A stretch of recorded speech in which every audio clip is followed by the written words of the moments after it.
여러분, 날씨가 좋을 때 저 강동 바닷가에 가보시면 잔잔한 바다를 볼 수가 있습니다.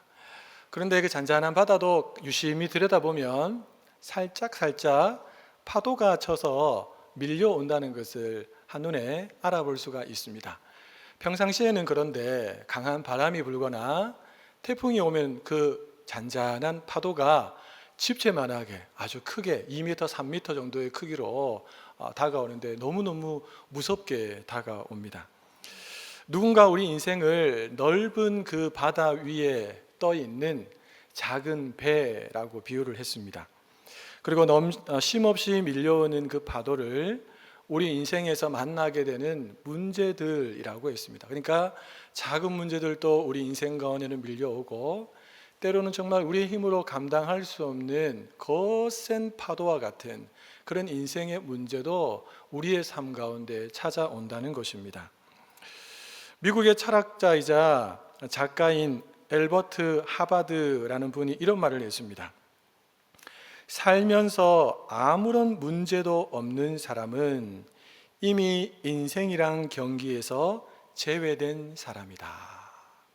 여러분, 이게 무슨 말입니까? 인생을 살면 누구나 다 문제가 있다라는 것입니다. 문제가 없다라고 말하는 사람은 더 이상 이 세상 사람이 아니다라고 생각하시면 됩니다. 여러분, 문제가 없는 곳이 있습니다. 공동묘지 가면 문제가 없습니다. 조용합니다, 그냥. 사랑하는 여러분, 그간 수많은 인생의 파도를 뚫고 여기까지 오신다고 정말 너무너무 수고 많으셨습니다.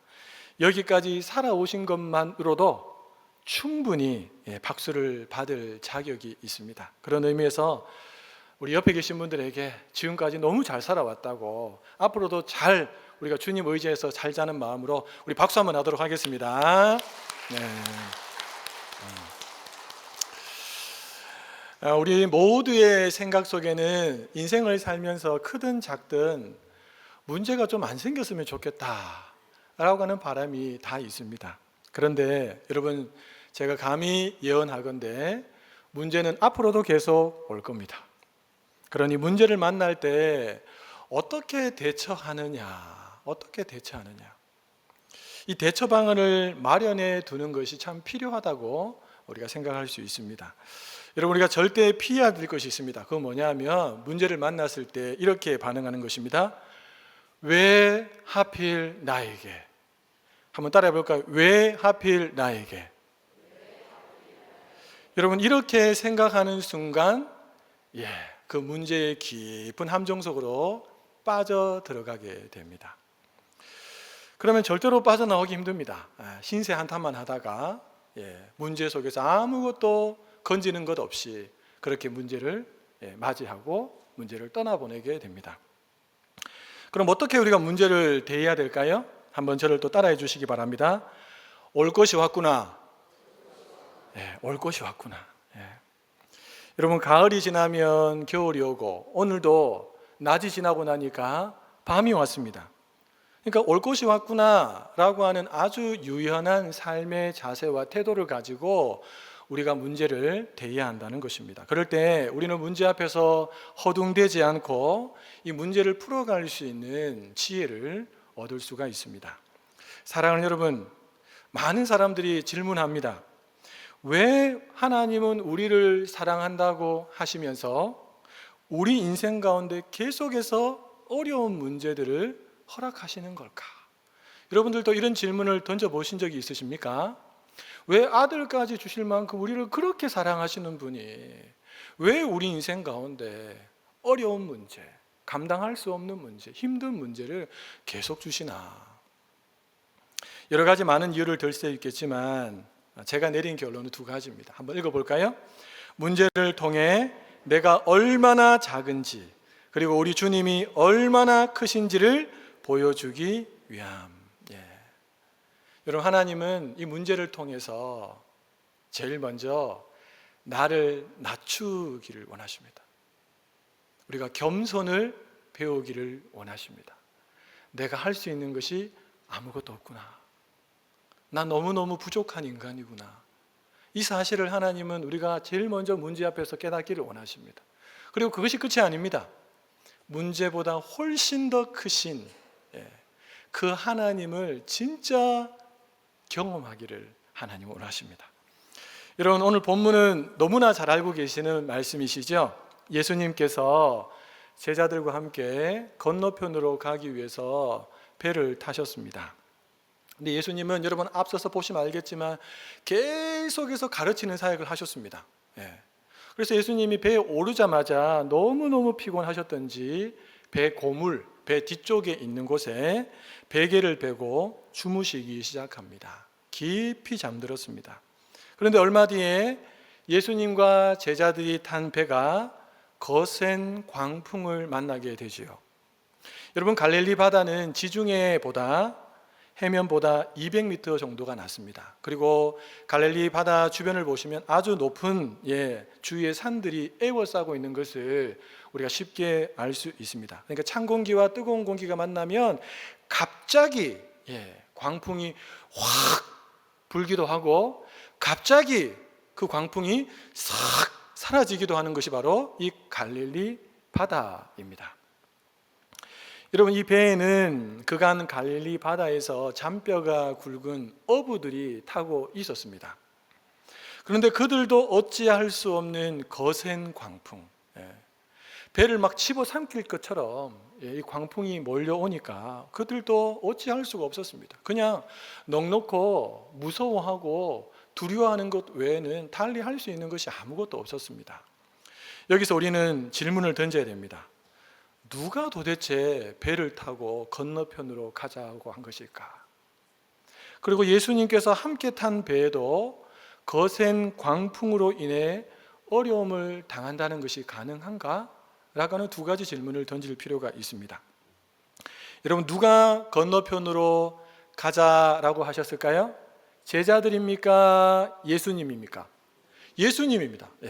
예수님이 제자들에게 건너편으로 가자라고 했고, 제자들은 예수님의 말씀에 순종해서 배를 타고 배를 몰고 건너편으로 가는 중에 거센 광풍을 만나게 된 것입니다.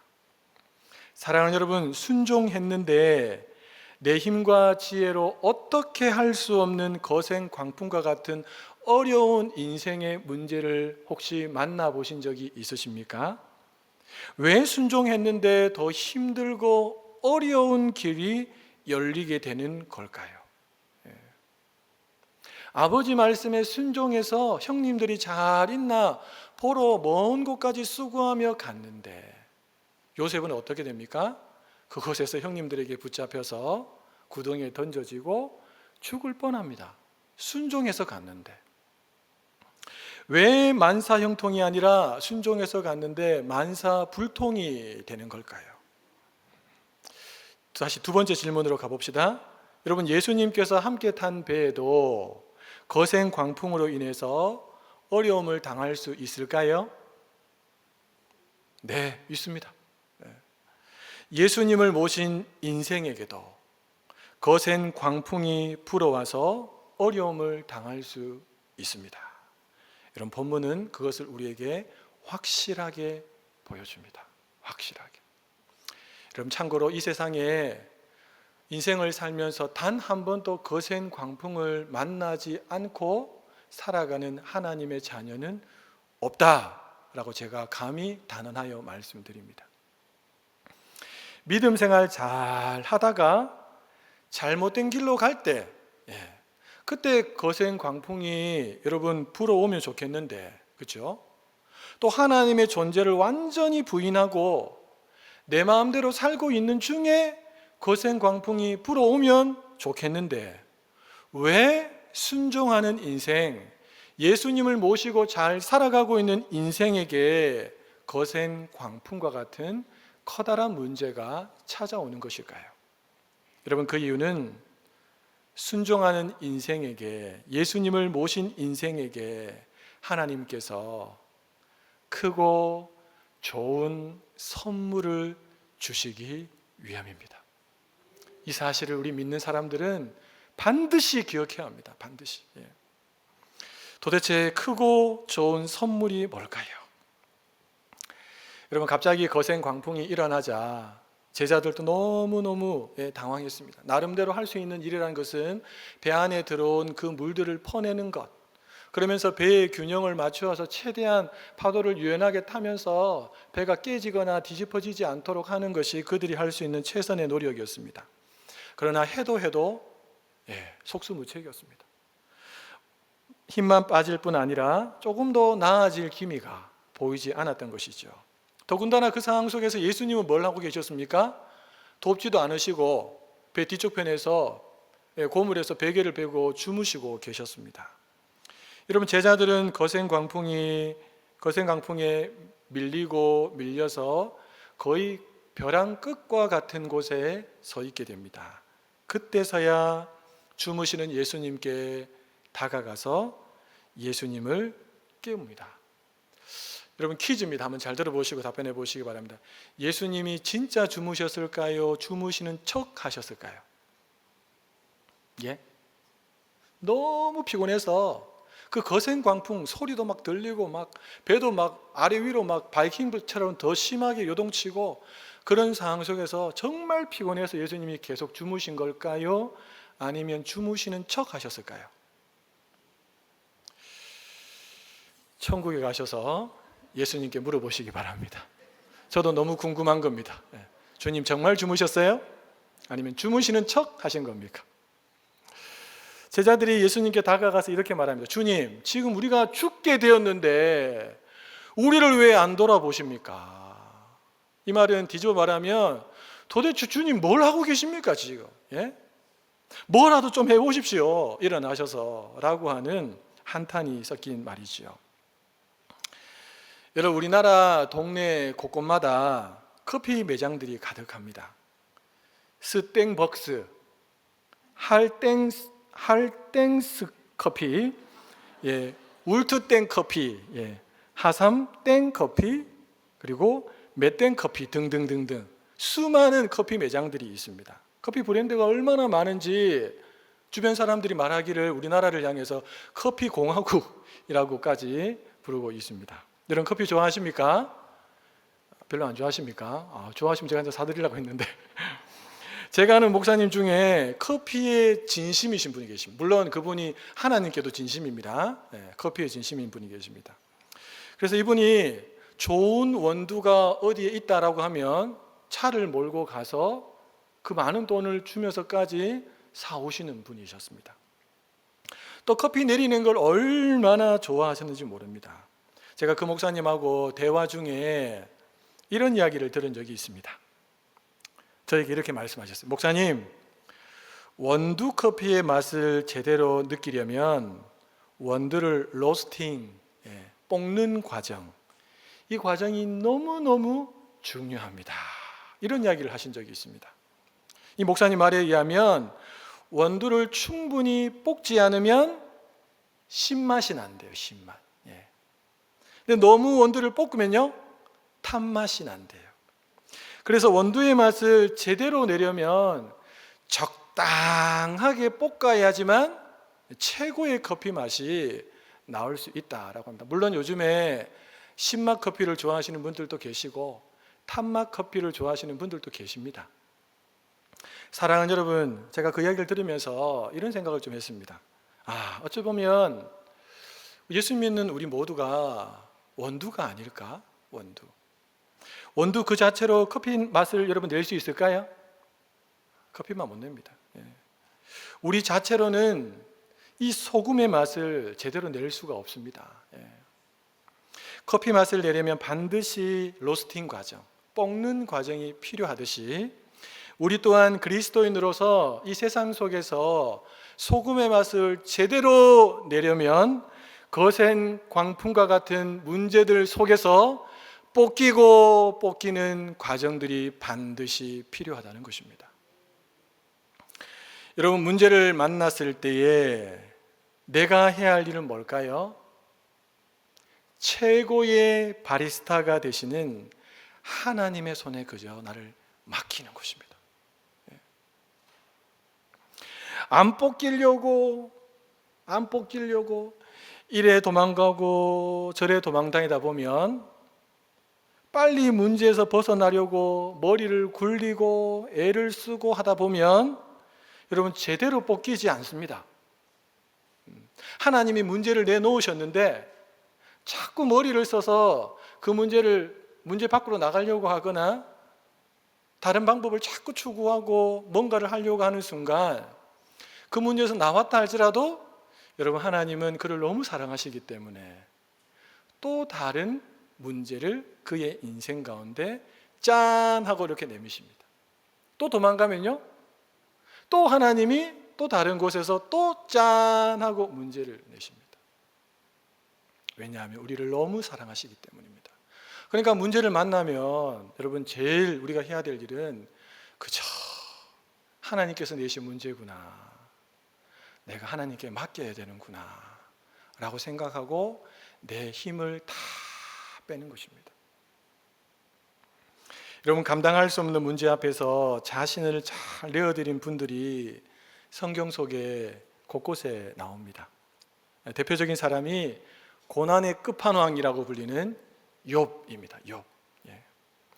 욥은 그 어려운 시련을 겪으면서 우리가 너무나도 잘 아는 신앙의 고백을 했습니다. 우리 같이 한번 욥기 말씀을 한번 읽어볼까요?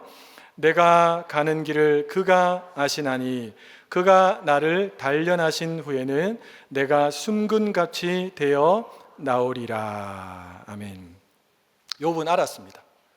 하나님께서 자신을 로스팅하신 후에 자신이 순금과 같이 제대로 맛을 낼 수 있는 커피처럼 만들어 놓으신다라는 것을 롯은 알았습니다. 그래서 이해되지 않는 문제 앞에서 완전히 주저앉지 않았습니다. 도리어 끝까지 버텼습니다. 인내로 버텼습니다. 여러분 믿음이 뭔 줄 아십니까? 하나님을 신뢰하고 버티는 겁니다. 이게 믿음입니다. 물론 그도 인간인지라 연약한 모습을 보이기도 했습니다. 하지만 그가 당한 그 고난에 비하면 그가 보인 연약한 모습은 너무나도 보잘것없습니다. 사랑하는 여러분, 제자들이 만난 이 거센 광풍은 주님께서 사랑하는 제자들을 로스팅하는 순간이었습니다. 주님은 그 과정을 통해서 거센 그 광풍보다 훨씬 더 크다는 것을, 내가 훨씬 더 크다는 것을 그들에게 보여주고 싶으셨던 것입니다. 그러니까 제자들 입장에서 문제지, 하나님, 우리 주님 입장에서 보면 그것은 문제가 아니고 제자들을 다듬으시고 빚으시고 키우시기 위한 새로운 하나님의 테스트한 과정이었다는 것입니다. 사랑하는 성도 여러분, 예수님을 모신 인생, 순종의 자리에서 문제를 만날 때 우리가 제대로 로스팅 되기 위해서는 우리는 끝까지 거센 광풍을 맞서는 것이 아니고 배 한곁에 우리와 함께 타고 계시는 그 예수님을 찾는 것입니다. 그리고 주무시는 예수님을 깨워서 도와달라고, 내가 지금 죽게 되었으니까 주님 나를 좀 도와달라고 주님 앞에 은혜를 구하는 것입니다. 회당장 야이로가 자신의 문제는 아니었어요. 사랑하는 딸이 시름시름 죽어가고 있을 때 그가 자신의 모든 사회적인 지위 이런 거 다 내려놓고 예수님 발 앞에 엎드립니다. 주님, 내 딸을 좀 살려주십시오. 나중에 예수님이 도착했을 때 그 딸은 죽었습니다. 그런데 예수님께서 그 딸을 살려주시면서 문제보다 훨씬 더 크신 죽은 생명을 살릴 수 있는 능력이 예수님에게 있다는 것을 야이로에게 확실하게 보여주셨습니다. 여러분, 거센 광풍에도 주무셨으니까 제자들이 얼마나 더 크게, 얼마나 더 간절하게 주님을 찾고 또 찾고 외쳤을까요? 아마 목이 터져라 주님께 외쳤을 겁니다. 있는 힘껏 주님을 흔들었을 겁니다. 제자들의 절박한 부르짖음을 들으셨던 예수님께서 잠에서 깨어나십니다. 그리고 여러분, 예수님이 제일 먼저 한 일이 무엇입니까? 바람을 꾸짖으셨어요. 여러분 혹시 바람을 꾸짖으신 본 경험이 있으십니까? 보통 사람들은 바람을 꾸짖지 않습니다. 내가 꾸짖는다고 해서 바람이 듣지도 않고, 그렇죠? 근데 예수님은 일어나자마자 제자들을 먼저 보신 게 아니고 바람을 꾸짖으셨어요. 그리고 바다더러 이렇게 말씀하십니다. 잠잠하라, 고요하라. 여러분 바다더러 혹시 이렇게 말씀해 보신 분 있습니까? 사람들이 이렇게 말하면 정신 나갔다, 그렇죠? 그렇게 생각하죠. 근데 예수님은 바다에게 명령하셨습니다. 잠잠하라, 고요하라. 자, 그런데 예수님으로부터 꾸짖음 받았던 그 바람이 잠잠해지기 시작했고 그치기 시작했고, 바람이 그치니까 그 바람의 영향력으로 일어났던 파도, 그 바다가 잠잠해지기 시작한 것입니다. 사랑하는 여러분, 제자들은 자신들이 타고 있는 배에서 자신의 두 눈과 두 귀로 그 말도 안 되는 놀라운 광경을 직접 경험했습니다. 예수님의 말씀 한마디에 순종하는 바람과 바다를 직접 경험했습니다. 거센 광풍을 통해 예수님이 말씀만으로 바다와 파도를 잠잠케 하실 수 있는, 제어하실 수 있는 크고 놀라운 위대하신 분이라는 것을 그들은 직접 경험했습니다. 그 전까지만 해도 예수님이 병든 자들이 오면 병든 자들을 고치시고, 귀신 들린 사람이 오면 귀신 들린 사람을 고치시고, 중풍병자에게 네 죄사함을 받았느니라 라고 하시면서 죄사함의 권세가 있구나 정도로만 생각했는데, 이 거센 풍랑과 같은 문제 앞에서 우리 예수님의 말씀 한마디에 바람과 파도가 잔잔해지는 것을 보면서 도대체 이분은 누군가? 이분은 도대체 얼마나 크신 분인가? 얼마나 능력이 많으신 분이신가? 제자들은 자신들의 눈과 귀를 통해서 확인할 수 있게 된 것입니다. 이런 바람과 바다를 잔잔케 하신 다음에 예수님께서 갑자기 고개를 돌리시고 제자들을 향해서 이렇게 말씀하십니다. 우리 40절 말씀인데 같이 한번 읽어볼까요? 이에 제자들에게 이르시되 어찌하여 이렇게 무서워하느냐? 너희가 어찌 믿음이 없느냐 하시니. 내가 너희와 함께 있는데 왜 이렇게 무서워하느냐? 라고 하는 예수님의 말씀이죠. 사랑하는 여러분, 예수님이 나와 함께 하고 계심을 믿으십니까? 두 분밖에 안 믿으시는 것 같은데, 예수님이 나와 함께 하고 계심을 믿으십니까? 여러분, 우리가 잘 못 믿으니까 예수님이 예수님의 이름에 나와 함께 한다는 것을 알려주셨어요. 임마누엘, 임마누엘. 하나님이 우리와 함께 계시다. 우리 또한 거센 풍랑과 같은 문제를 만날 때 그 풍랑을 계속 보고 있으면 주님이 분명 같은 배에 타고 있음에도 불구하고, 주님이 내 안에 이미 들어와 계심을 알면서도 불구하고 주님이 안 계신 것처럼 느끼고 두려워하고 떨고 낙심하고 좌절할 수 있습니다. 믿음 없는 사람처럼 벌벌 떨기만 할 수도 있습니다. 주님보다 문제가 더 크게 보이기 때문입니다. 인류의 역사를 연구한 역사학자인 아놀드 토인비가 이런 말을 했습니다. 적절한 위기감은 오히려 우리를 성장시키며 안일함은 그 성장을 가로막는다. 적절한 위기감, 거센 풍랑 같은 문제가 우리의 믿음을 더 성장시킵니다. 사랑하는 여러분, 하나님은요, 우리의 성장에, 우리의 믿음의 성장에 대해서 나보다 더 많은 관심이 있으십니다. 그래서 믿음 생활 잘하고 있는 우리를 고난의 한가운데로 갑자기 하나님이 밀어 넣으실 때가 있습니다. 거센 풍랑 한가운데로 우리를 지나가게 하실 때도 있습니다.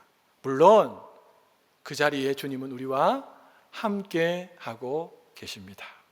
그런데 마치 주무시는 것처럼 아무것도 하시지 않습니다. 아무것도 하시지 않습니다. 가만히 계십니다. 안 계시는 것처럼.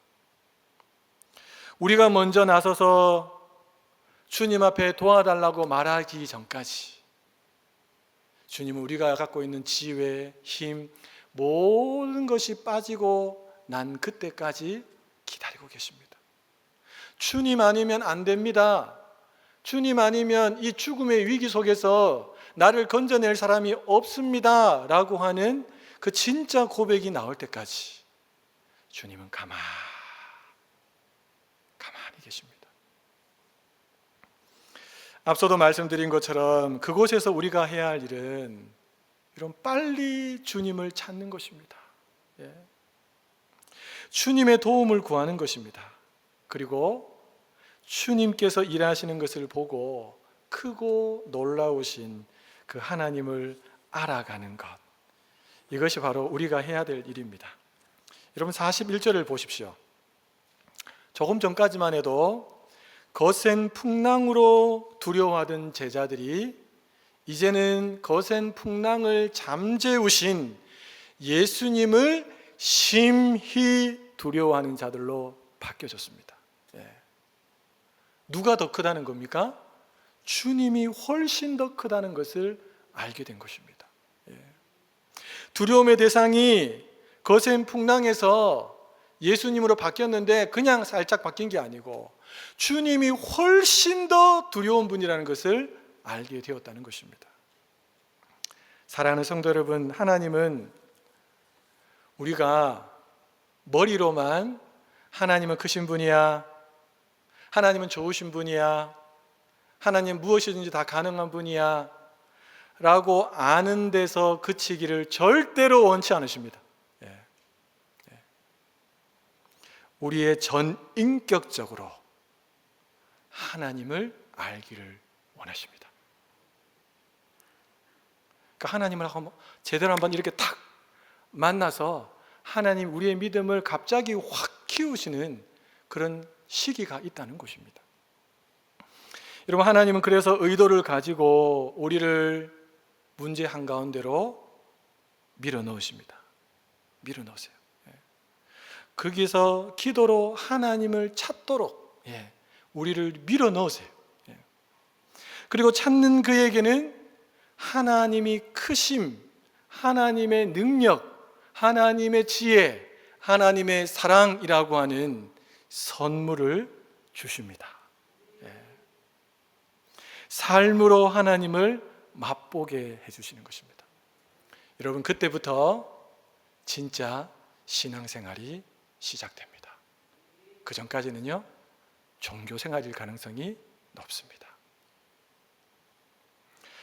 거친 파도가 유능한 항해사를 만들어내는 것처럼 우리 하나님은 거친 인생의 풍랑을 통해서 하나님만을 전적으로 의지하는 사람, 진짜 믿음의 사람을 만들어내십니다. 왜 하나님이 그런 사람을 만들어내실까요? 그를 통해서 하나님의 위대하심, 하나님의 크심을 더 많은 사람들에게 드러내는 그런 삶을 살도록 하기 위해서입니다. 여러분, 이 하나님의 의도를 알고 앞으로 문제가 여러분에게 성큼성큼 다가올 때마다, 혹은 지금 문제 한가운데 있는 분들이 있다면 문제보다 크신 하나님을 찾고 구함으로 문제보다 크신 하나님을 경험할 수 있기를 예수님의 이름으로 축복합니다. 여러분, 그리스도인들에게 있어서 찾아오는 문제, 고난, 특별히 내가 큰 잘못을 하지 않았는데 내 인생 가운데 몰려오는 거센 광풍은, 그래서 어떤 면에서 보면 우리에게 어마어마한 축복이고 어마어마한 선물이라는 것을 여러분 꼭 기억하시기를 바랍니다. 우리 하나님은 여러분을 너무 사랑하셔서 가장 귀한 독생자를 내어주신 분이십니다. 그분이 우리의 삶을 흔드실 때는 또 다른 이유가 있기 때문이라는 것입니다. 이 사실을 잊지 마시고 선하신 하나님을 끝까지 붙들고 문제 앞에서 맞설 수 있는 우리 모든 성도님들 되시기를 예수님의 이름으로 축복합니다.